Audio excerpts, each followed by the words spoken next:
The second largest bank in history just failed. Let's talk about it.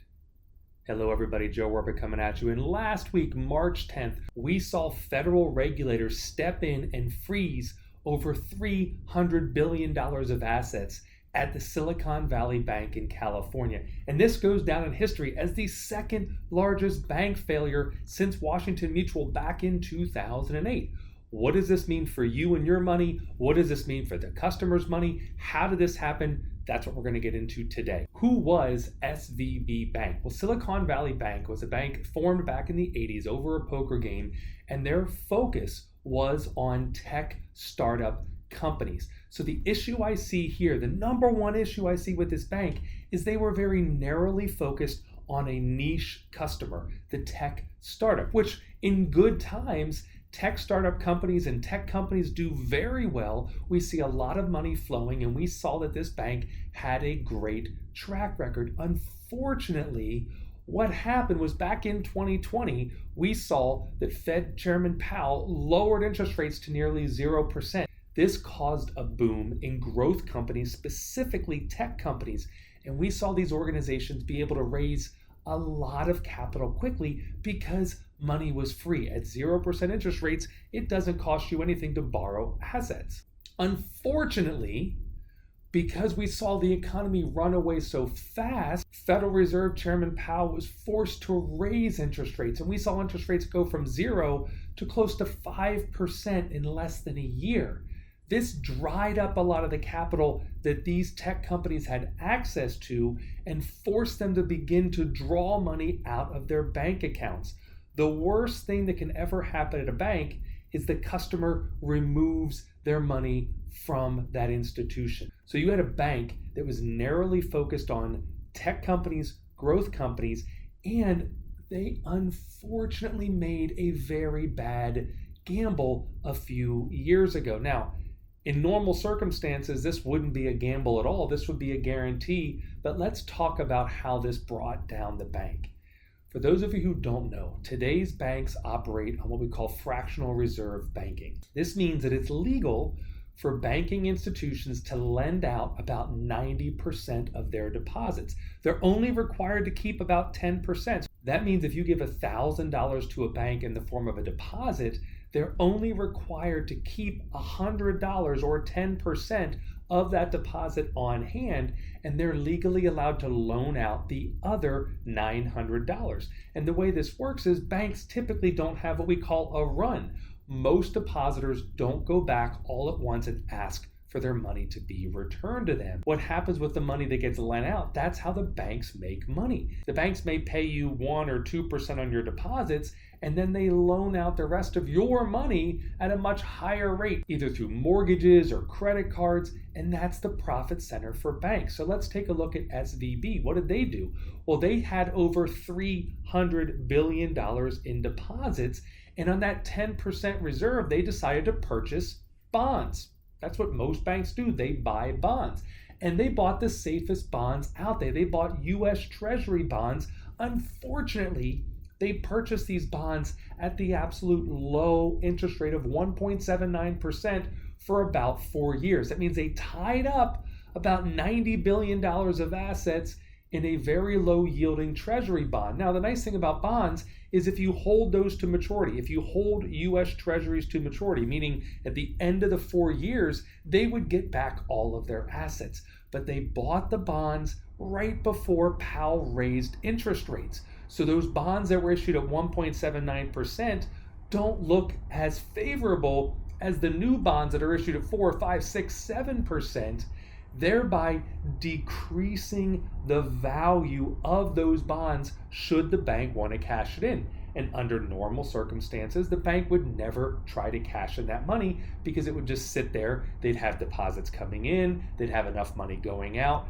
But because interest rates went up and tech companies weren't able to access venture capital funds or other normal forms of income, a lot of these companies had to go in and begin drawing on their deposits, thereby forcing SVB to cash in those treasuries early and sell them at about a 23% loss. They were only able to get about 77 cents on the dollar on those treasuries, which It's crazy, but this is what happened. A bank sold a Treasury bond at a loss, thereby forcing the federal regulators to come in on Friday and shut the bank down. By shutting the bank down, they froze all of the assets. That means if you're a depositor in that bank, you don't have access to those funds. Take Shelf Engine, for instance. This is a Seattle startup company that had over $60 million of their recently raised capital in SVB. And on Thursday, they, along with other depositors, attempted to pull out nearly $42 billion.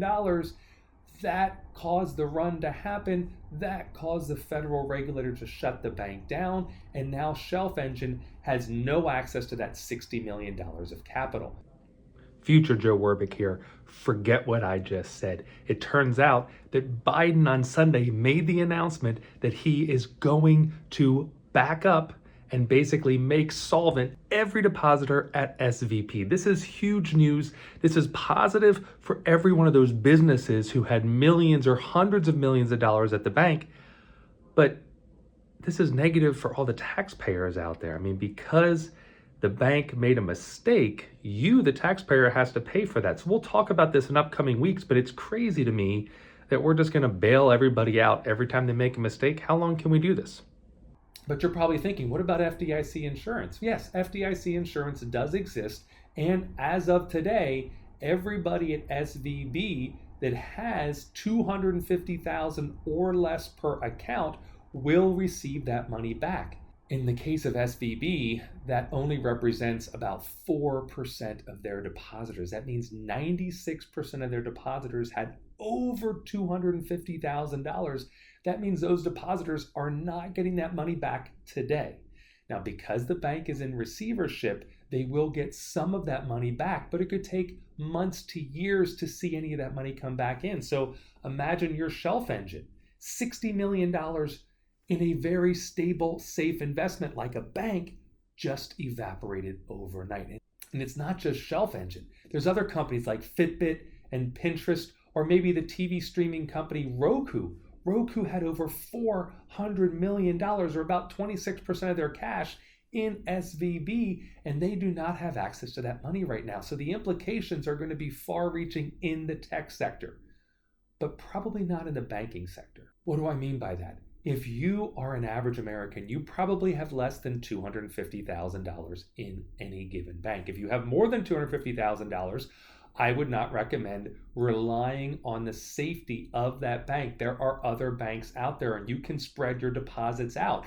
You can change depositors. If you have one in your name, one in your spouse's name, and one in joint names, each of those assets qualifies for the $250,000 of deposit. So that's one way that you could have up to $750,000 in a single bank if you are married and still meet the guidelines of FDIC requirements. Because remember, the FDIC looks at you as an investor.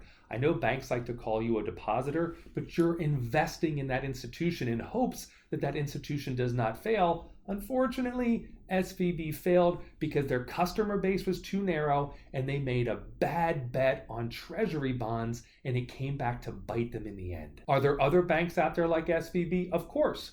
And if you have money in a bank, I would check out to see who are their customers. If you have a broad range of customers, businesses from different sectors, individuals, more than likely that bank will not see a run. And as long as Americans don't get too spooked by this, we shouldn't see a run in the banks. As long as more than 10% of any bank's customers does not ask for their money back, and in SVB we saw $42 billion, that was more than 10%, forced them to sell off those bonds at a loss, forced the federal regulators to come in and shut the bank down, we should not see this spread to other sectors. So do not get scared and run out and start taking money out of your banks. If you have more than $250,000, by all means, go out and open up new accounts. Open up accounts in different names, like I said, or different institutions to protect yourself just in case the bank you're with has some unforeseen issues. Because SVB, up until Thursday night, was telling all of their depositors, we are fine, there's no problem. Because a bank can never admit that there's a problem. The minute they admit there's a problem, there's a run in the bank. It's a self-actuating proclamation. As soon as they say there's a problem, the problem exists, the bank fails. the federal government steps in and your money is frozen. So we will see a ripple effect across growth tech companies from this one bank's failure because they were such a large institution. However, this should not cross all sectors of the market. And as we see today, so far, all three indices are positive. So it does not appear that this has a long-term effect on stocks. I hope this video helped you understand that what happened at SVB more than likely will not happen at your bank, but make sure you stay protected and make sure you check back every week to understand what's going on in the markets, to understand what's going on in the world. If you want to check out some of my other videos, if you want to leave a comment down below for future videos, otherwise, I will see you all next time.